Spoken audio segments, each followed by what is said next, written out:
What is the strangest or scariest thing that happened to you as a child? When I was 7, my family moved into a very old farmhouse deep in the countryside. It was the kind of place that looked charming during the day. Big oak trees, creaky wood floors, a sprawling field out back, but turned downright eerie once the sun went down. We had only been living there for a few weeks when strange things started happening. At first it was small stuff, creaking footsteps upstairs when everyone was downstairs, doors that would slowly swing open even when all the windows were shut. My parents brushed it off. Old house, old noises, nothing to worry about. But one night, everything changed.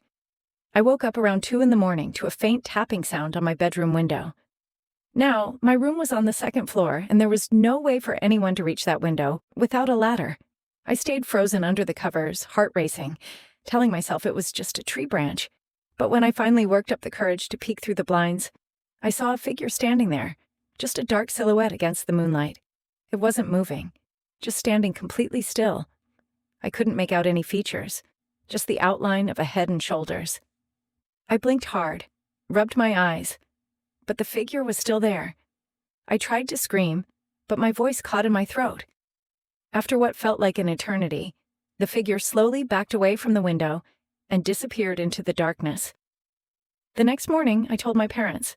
My dad went outside to check and found nothing. No footprints in the soft dirt, no broken branches, nothing disturbed. They told me it was a nightmare, but I knew what I saw.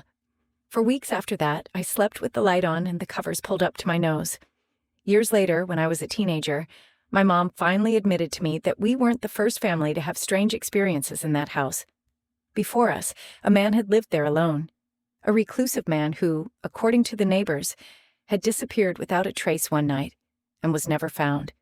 Even now, whenever I visit old farmhouses or hear the creak of old wood at night, a chill runs down my spine. I'll never forget that shadow at my window, and the feeling that even though I couldn't see his face, he was definitely watching me. When I was about 9, my family took a road trip across the southwestern states. We were somewhere in New Mexico, driving through endless desert when our car broke down. No cell service, no towns nearby. Just an old gas station about a mile back, so my dad and I decided to walk there while my mom stayed with the car. The gas station was straight out of a horror movie, peeling paint, rusty pumps, the kind of place that looked abandoned even though it wasn't. A bell rang as we pushed the door open. Inside it was dim and smelled like motor oil and mildew. A man sat behind the counter reading a newspaper. He barely looked up when we walked in. While my dad talked to him about calling a tow truck, I wandered toward the back, where there were dusty shelves and a cooler humming loudly. That's when I noticed the photos. Dozens of them, pinned to a board behind the counter. Photos of families, all standing by their cars, all smiling. At first, it seemed normal. Maybe just customers over the years. But the longer I looked, the more off it felt. None of the people looked happy. Their smiles were stiff, forced, and there were no recent pictures. Everything looked decades old. Then I noticed something even creepier. A photo of a family standing next to a car that looked exactly like ours. Same model, same color. And the family. They looked eerily like us, only wearing old-fashioned clothes. I tugged on my dad's sleeve and pointed it out. He frowned, muttered something to the attendant, and we left immediately, deciding we'd rather risk waiting in the heat than stay there a minute longer. A few hours later, a kind stranger in a pickup truck stopped and helped us out. We never talked about that gas station again, but even now, sometimes when I drive through the desert and see a rundown station on the side of the road, I wonder if it's still there. And if it is, what happens to the families that stay too long? When I was 6, my parents bought a beautiful old Victorian house in a small town. The place had all the charm of a classic home. High ceilings, creaky wooden floors, stained glass windows. But from the moment we moved in, I hated my bedroom. At night, I would hear faint tapping sounds on the walls, as if someone was scratching just behind the wallpaper. Sometimes I would wake up feeling like someone was standing at the foot of my bed, just watching me. My parents said it was just my imagination. One evening, while playing hide and seek with my older brother, I decided to hide in the attic, a place I was usually too scared to go. It was dark and filled with old, dusty furniture. As I crouched behind a trunk, I heard whispering. Not my brother's voice, something softer, almost melodic. It was coming from the far corner of the attic. I strained my eyes, and in the dim light, I saw a small rocking chair gently moving back and forth. There was no breeze, no draft, but the chair rocked steadily, creaking softly. Then I saw what looked like the faint outline of a little girl sitting in the chair, humming to herself. I screamed and bolted downstairs. My parents, frustrated, brushed it off, saying it was just a trick of the light, but I refused to ever go back into that attic. Years later, when we moved out, the new owners did some renovations and found a small hidden room behind the attic walls. Inside were old toys, children's clothes, and a dusty music box that still played a soft, haunting tune. No one could explain how it got there or who it belonged to. When I was 10, my best friend lived just a few houses down the street. One evening, we decided to explore the woods behind our neighborhood, a dense patch of trees we weren't really supposed to go into. We were about 20 minutes in when we found an old, crumbling shed. The door hung off its hinges and it smelled of damp wood and something else, something metallic and rotten. Inside there wasn't much, just broken tools, old cans, and a dirt floor. But in the far corner, there was a trap door. Of course, being stupid kids, we decided to open it. It creaked loudly as we pried it up, revealing a narrow staircase leading down into darkness.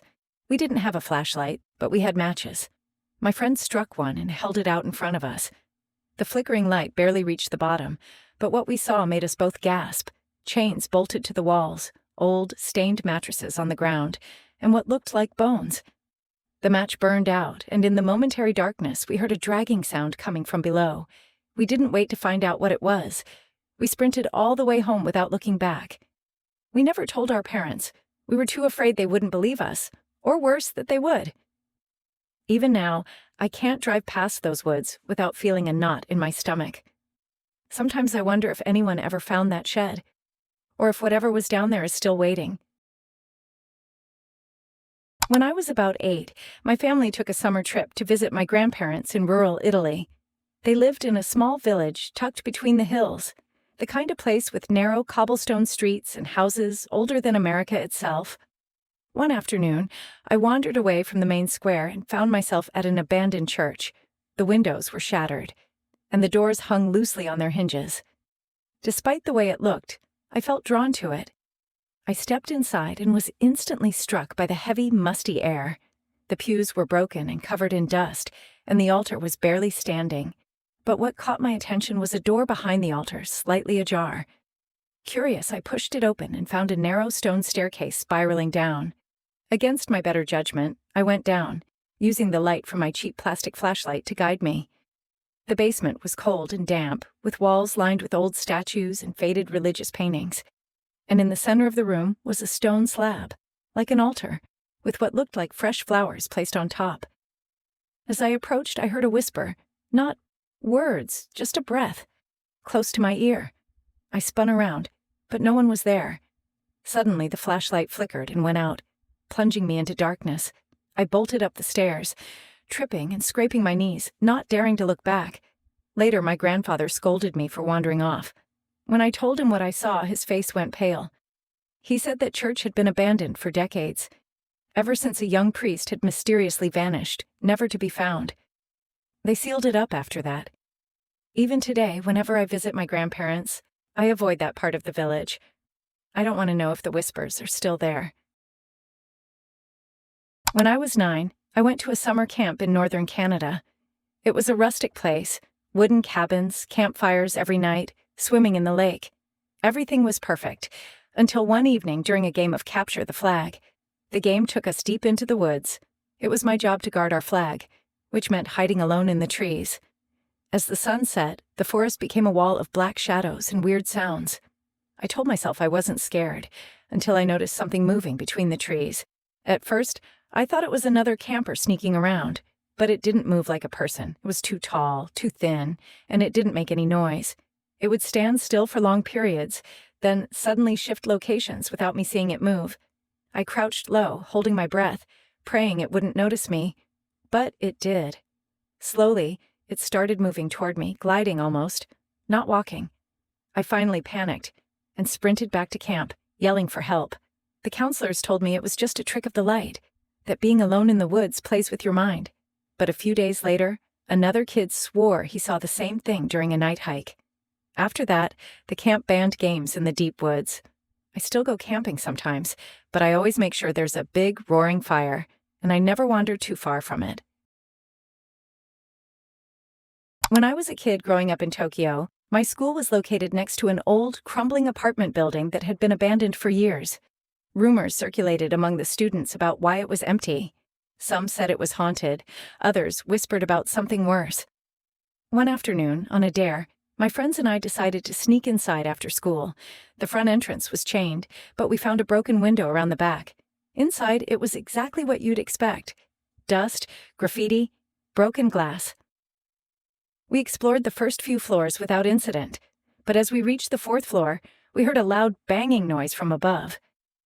Figuring it was just the building settling, we pushed on. Then we found an apartment with the door slightly open. Inside, the place was wrecked: overturned furniture, shattered mirrors. But the creepiest thing was a wall completely covered in newspaper clippings. They were all about missing children from decades past, dozens of them. Suddenly, we heard footsteps in the hallway, heavy, deliberate steps, not like a fellow kid sneaking around. We froze, barely breathing. The footsteps got closer, closer, until they stopped right outside the door. Without thinking, we bolted, scrambling down the stairs and not stopping until we were out and back on school grounds. None of us ever spoke about it again. The building was demolished a few years later, but every time I walk past where it once stood, I get a chill and a strange urge to run.